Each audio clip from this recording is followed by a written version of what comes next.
Welcome back, everyone. This video is going to be something specifically based on triggers, which basically is going to give you a reason for doing raids here on Closers. Remember, this is all coming from my knowledge, so I may be missing some information, but I hope this helps you nonetheless.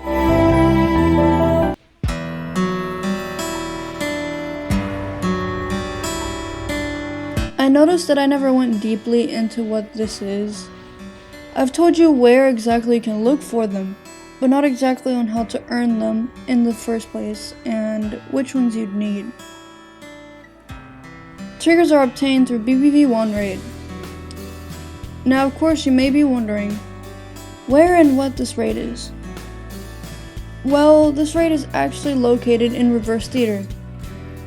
You're going to need to see a machine on the right on the stage. That is where the raid is located. There are two types of raids, which are version 1 and 2.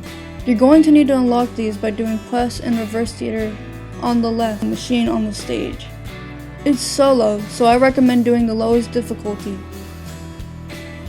Once you've unlocked it, you need to focus on version 1 raid first, so you can obtain these triggers that you'll need. What you obtain from version 1 raid is a box which contains different types of triggers. There's normal ones which are used to dismantle and some actual colored triggers. What you will need to do is focus on red triggers. For those of you that are playing Mirae, I suggest using the orange triggers. Red triggers have the same effect that Mirae already has as her passive, which is every time you resurrect, you'll obtain a buff that increases your damage, which is basically what the red trigger does.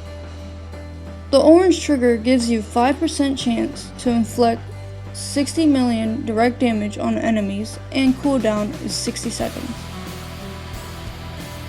As you complete version 1 raid, you will be given something called trigger combustion, and of course the box that I mentioned earlier, which gives you a random trigger. The thing about the combustion item is you'll notice on and off option above the trigger slots. You left click on it and you'll see a menu show up called activation trigger, which basically means that there's items listed that you can use to increase the durability so you can continue to use it in dungeons. You cannot turn on the triggers while in the dungeon.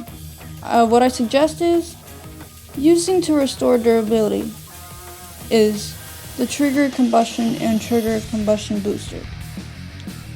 The difference between these two, of course, is the regular one gives you only 100 when restoring, but the booster hands out 500.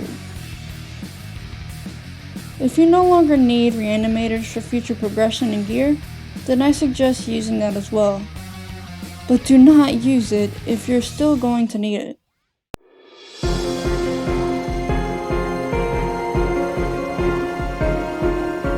Now this is where version 2 of BB Raid comes in handy. When running this raid, it's much more tanky, and of course the combat power required to enter would be a bit. In order to do damage there, you'd need at least 5 million combat power, which from the gear I've mentioned that you should be working from the previous guides, you should have close to that amount depending on your enhancing and such. The rewards that version 2 raid actually hands you are items called Broken Chains of the King, which can be used to craft crystals to transcend your triggers. If you want to transcend one of them, and maybe you worry if the effect goes away, that's fine, you can still transcend one of them. There's also a box that it gives you called Fly King Treasure Chest, which gives you these looking scrolls that are used to transcend. Transcending would cost you about 70 million if you aren't lucky enough on obtaining the ones that you'd actually need to transcend. In order to see which scroll you're going to need, go to the transcending machine, put your trigger inside the slot, and it'll tell you which one you're going to need. For red, you'll need to transcend is something called King's Law, which requires 60 of those scrolls. And those scrolls are called King's Final Torah. For the orange triggers, you'll need Decree of the King's Scrolls. What if you don't obtain the ones you need? Well, when you're doing BBB2, I suggest stacking on the box that you're going to earn from the raid runs, rather than opening them, since it would fill up more inventory space. Unless you have enough to convert the scrolls to the ones that you need. Now you may be wondering on how exactly can you convert them. Well, to convert them, you click on the very last tab called King's Conversion. This allows you to convert scrolls that you may not need, that lets you convert the scrolls that you'll need for triggers. To convert, you'll need at least one of each scroll, and it will cost you 1 million in credits. Which is why I said the amount would be around 70 million, since you'd need 60 scrolls, and to craft that, the crystals you need would cost you about 5 million.